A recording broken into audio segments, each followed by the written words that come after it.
Hello everyone. कैसे हैं आप सब? आई होप आप सब अच्छे होंगे और मैं भी बहुत अच्छी हूँ। आज की हमारी ये वीडियो एमसीक्यूज बेस्ड रहेगी। ठीक है, आज के वीडियो में हम एमसीक्यूज करेंगे। 20 क्वेश्चन रहेंगे जिसके अंदर। और ये जो एमसीक्यू क्वेश्चन हम करेंगे, ये जो है हमने जितने भी वीडियो पढ़ी हैं, जितने भी वीडियो देखी हमने, वीडियोस के अंदर जितने भी टॉपिक करे हैं, ठीक है, तो उन्हीं से रिलेटेड ये एमसीक्यूज हैं। ठीक है, तो देखते हैं कि हमने जितने भी वीडियो में पढ़ा है, ठीक है, क्या क्या हमने उनसे सीखा है, उन वीडियोस में क्या क्या हमने क्वेश्चन निकाले हैं।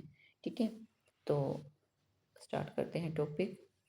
और सबसे पहला क्वेश्चन हमारा, भारतीय संविधान की प्रस्तावना में हम भारत के लोग, ये जो हम भारत के लोग, ये बात कही गई है, इसका क्या मीनिंग है, इसका क्या तात्पर्य है? तो इसका क्या आंसर है? जल्दी जल्दी आप अपने जो है माइंड में ये चीज़ याद करेंगे कि जब हमने एक टॉपिक किया था, एक अलग से वीडियो बना रखी है इस टॉपिक पे, जो भारतीय संविधान की जो प्रस्तावना है उसके अंदर हमने ये चीज़ पढ़ी भी है। ठीक है, तो इसका आंसर है, आंसर ए, जनता की सर्वोच्चता। ठीक है, जब इसमें पूरे भारत के लोगों की बात कही है, हम भारत के लोग, ठीक है, जब हम वर्ड इसमें आ गया, ठीक है, भारत इसमें आ गया, भारत के लोग, ठीक है, यानी कि जनता। ठीक है, तो पूरे भारत की जो जनता है उसकी यहाँ पर बात की गई है। ठीक है, तो यहाँ पर जो है जनता सर्वोच्च है। भारतीय संविधान जो है जनता को सर्वोच्च मानता है। ठीक है, और ये जो है इसका आंसर है। सेकंड क्वेश्चन देखेंगे हम, भारत में संविधान सभा का गठन जो है किसके द्वारा किया गया था? जब हमारा भारतीय संविधान का निर्माण जो है, एक हम सबको पता है, संविधान सभा के द्वारा किया गया है। ठीक है, लेकिन इस संविधान सभा का गठन देखेंगे किसने किया। ठीक है, संविधान सभा का गठन किसके द्वारा किया गया? इसका आंसर बनेगा कैबिनेट मिशन योजना, आंसर सी। ठीक है, कैबिनेट मिशन योजना के द्वारा जो है भारत में संविधान सभा का गठन किया गया था। ठीक है, नेक्स्ट है हमारा, भारत में मौलिक अधिकार कितने हैं? तो सबको पता है पहले कितने मौलिक अधिकार थे हमारे भारतीय संविधान में। हमारे कितने फंडामेंटल राइट्स थे? पहले 7 थे, लेकिन अब कितने हैं?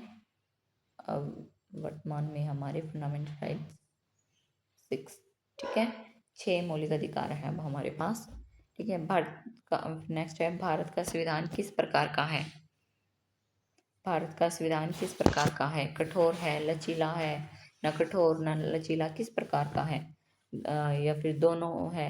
तो हमने पढ़ा है इस चीज़ को, जब हमने भारतीय संविधान की विशेषताएं वाली वीडियो देखी थी, तो उसमें हमने ये चीज़ पढ़ी थी कि हमारा जो भारतीय संविधान है वो मिश्रित है, यानी कि कठोर भी है और लचीला भी है। ठीक है, तो दोनों, ऑप्शन डी। ठीक है, दोनों प्रकार का है हमारा भारतीय संविधान, कठोर भी और लचीला भी। ठीक है, नेक्स्ट है फिर हमारा, राज्यसभा एक स्थायी सदन है, इसके सदस्यों का कार्यकाल कितने वर्षों का होता है? हम सबको पता है कि जो हमारा राज्यसभा जो सदन है उसको कभी भंग नहीं किया जा सकता। ठीक है, लोकसभा को भंग किया जा सकता है, लेकिन राज्यसभा को भंग क्यों नहीं किया जा सकता? क्योंकि जो इसके सदस्य हैं वो स्थायी सदस्य होते हैं, यानी कि ये टॉपिक भी हमने करा है पहले। ठीक है, जिसमें हमने लोकसभा और राज्यसभा दोनों चीज़ें पढ़ी थी, दोनों सदन के बारे में पढ़ा था।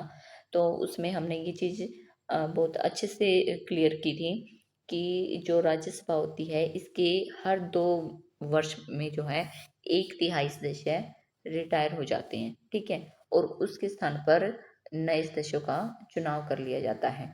ठीक है, नए सदस्य चुन लिए जाते हैं।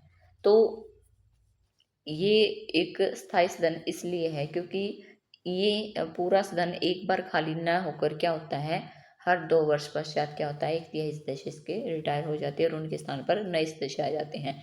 तो ऐसे ही जो है ये चलता रहता है। ठीक है? तो कितना कार्यकाल हुआ इस तरीके से राज्यसभा के सदस्यों का? 6 वर्ष। ठीक है? जब हम 2-2 3 हिस्सों में देखेंगे तो 6 वर्ष इसका इसके सदस्यों का जो है कार्यकाल होता है। और फिर नेक्स्ट है, राष्ट्रपति अपना त्यागपत्र किसे देता है?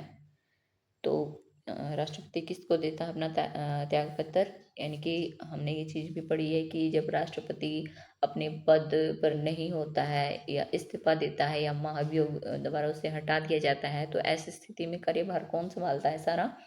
उपराष्ट्रपति। तो आंसर क्या होएगा इसका? ऑप्शन ए, उपराष्ट्रपति। ठीक है? राष्ट्रपति अपना त्यागपत्र उपराष्ट्रपति को देता है।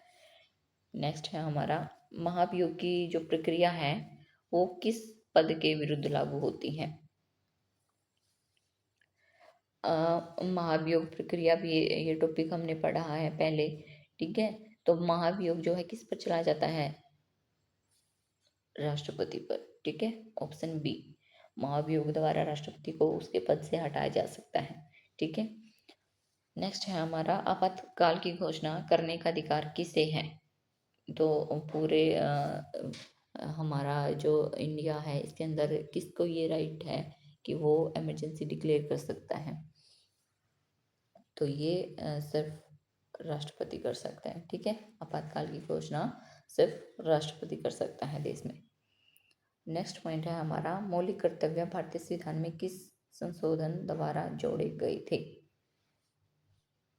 मौलिक कर्तव्य जब भारतीय संविधान बना था तो तब जो है मौलिक कर्तव्य को उसमें ऐड नहीं किया गया था। ये जो मौलिक कर्तव्य हमारा वर्ड है, मौलिक कर्तव्य जितने हमारे दिए गए हैं वो नहीं थे पहले भारतीय संविधान में। तो फिर बाद में क्या हुआ, संशोधन किया गया संविधान में और तब जो है ये जो मौलिक कर्तव्य हैं ये जोड़े गए थे।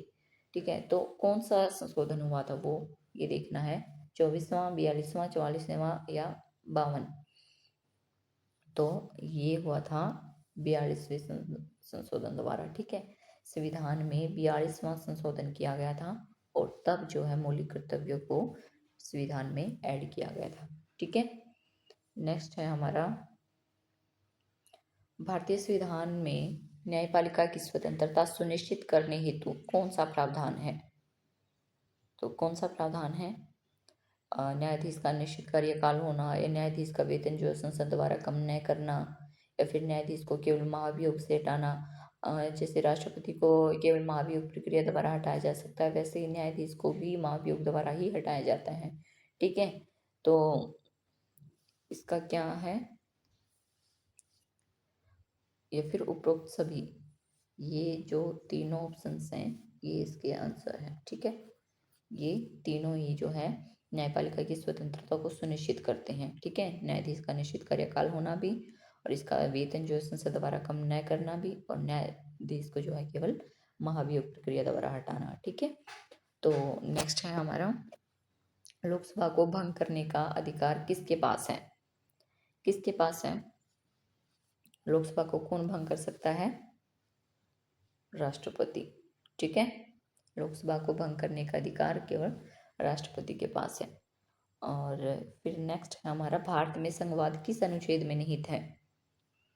जो फेडरलिज्म वर्ड ऐड किया गया है हमारे भारतीय संविधान के अंदर वो किस अनुच्छेद में है? Option A. ठीक है? पहले अनुच्छेद के अंतर्गत जो है संघवाद की बात की जाती है। ठीक है? फिर है, भारतीय संविधान का संरक्षक किसे कहा जाता है? भारतीय संविधान का संरक्षक किसे कहा जाता है? किसे कहा जाता है भारतीय संविधान का संरक्षक? सर्वोच्च न्यायालय को। ठीक है?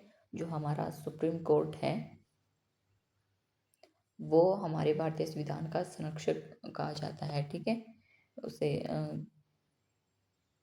क्योंकि ये हमारे जो है सभी हमारे जितने भी संविधान में हमारे अधिकार हैं या कर्तव्य हैं या जो भी चीज़ें ऐड की गई हैं उन सभी की कहीं ना कहीं रक्षा जो है सुप्रीम कोर्ट करता है।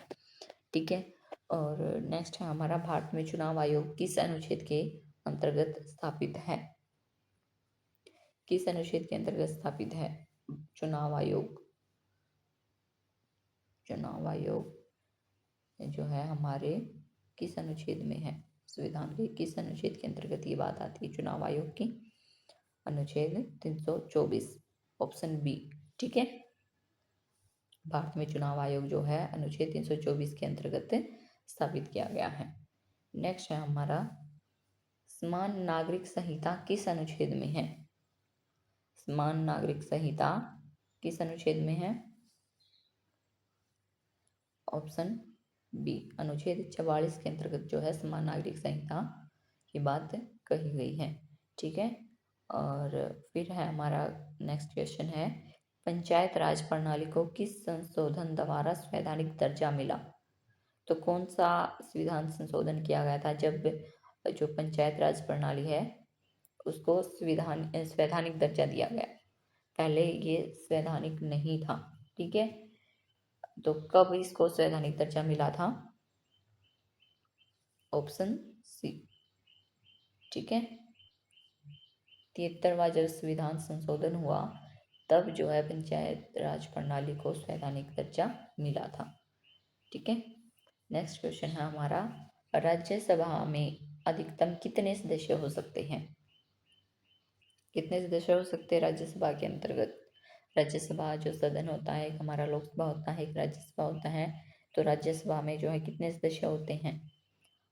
अधिकतम 250। ठीक है। Option A. फिर है हमारा, भारत का चुनाव आयोग जो है कितने सदस्यों से मिलकर बनता है? कितने सदस्यों से मिलकर बनता है हमारा चुनाव आयोग? कितने सदस्य होने चाहिए? 3 सदस्य। ठीक है। 3 सदस्यों से मिलकर जो है हमारा चुनाव आयोग बनता है। नेक्स्ट है, लोकसभा का गठन कितने वर्षों के लिए किया जाता है? कितने वर्षों के लिए किया जाता है? ये बहुत ही इजी क्वेश्चन है हमारा और हमने पहले पढ़ा भी है इसको। लोकसभा का गठन जो है 5 वर्ष के लिए किया जाता है। ठीक है। इसका जो कार्यकाल है 5 वर्ष होता है वैसे तो, लेकिन इसको जो है राष्ट्रपति द्वारा क्या किया जाता है? भंग भी किया जा सकता है। ठीक है। भंग किया जा सकता है। और फिर है, संविधान सभा के जो स्थायी अध्यक्ष हैं वो कौन थे? कौन थे स्थायी अध्यक्ष संविधान सभा के? डॉक्टर राजेंद्र प्रसाद हमारे स्थायी अध्यक्ष थे संविधान सभा के। ठीक है। तो ये हमारा जो एमसीक्यूज का एक छोटा सा टेस्ट था ये कंप्लीट होता है फ्रेंड्स। और वीडियो आपको कैसा लगा ये आपको कमेंट करके ज़रूर बताना है। और ज़्यादा से ज़्यादा वीडियो को लाइक करना है, शेयर करना है और चैनल को सब्सक्राइब करना है। Okay friends, bye bye.